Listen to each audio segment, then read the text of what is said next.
BNS की धारा 113 का दुरुपयोग रोकने के लिए यूपी शासन ने जारी किए दिशा निर्देश।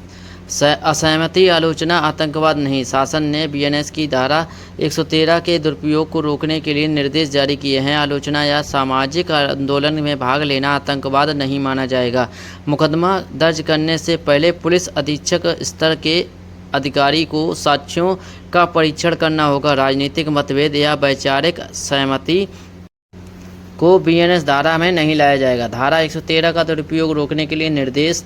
अब ये बताया जा रहा है, आलोचना करना, सरकार की नीतियों का विरोध करना या सामाजिक आंदोलनों में भाग लेना आतंकवाद नहीं माना जाएगा।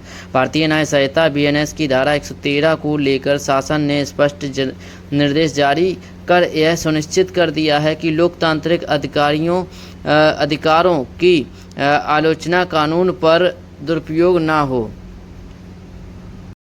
यह फैसला ऐसे वक्त में आया है जब इस धारा को लेकर संशय था कि यह व्यापक अधिकारों के दमन का उपकरण ना बन जाए। लेकिन अब शासन के ताज़ा आदेश से तस्वीर साफ हो गई है कि धारा 113 सिर्फ उन्हीं लोगों पर लागू होगी जिनकी गतिविधियां वाकई देश की एकता, संप्रभुता और सुरक्षा के विरुद्ध होगी।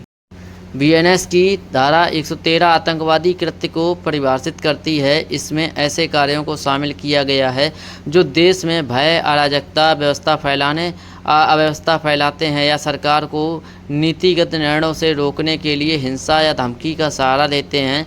इन कृत्यों के लिए मृत्युदंड या उम्र कैद तक की सज़ा का प्राविधान है। लेकिन असहमति, आलोचना या विचारों का मतभेद जो लोकतंत्र की आत्मा है, उसे आतंकवाद की श्रेणी में डालने की आशंका को लेकर अब गृह विभाग से स्पष्टीकरण जारी किया गया है। गृह विभाग के अपर मुख्य सचिव संजय प्रसाद द्वारा जारी निर्देश में कहा गया है कि धारा 113 के तहत मुकदमा दर्ज करने से पहले जिले के पुलिस अधीक्षक स्तर के अधिकारी का सभी साक्ष्यों का गहन परीक्षण करना अनिवार्य होगा। वे तब भी अनुमति देंगे जब स्पष्ट रूप से यह प्रमाणित हो कि आरोपित की गतिविधियां वास्तव में आतंकवादी प्रकृति की हैं।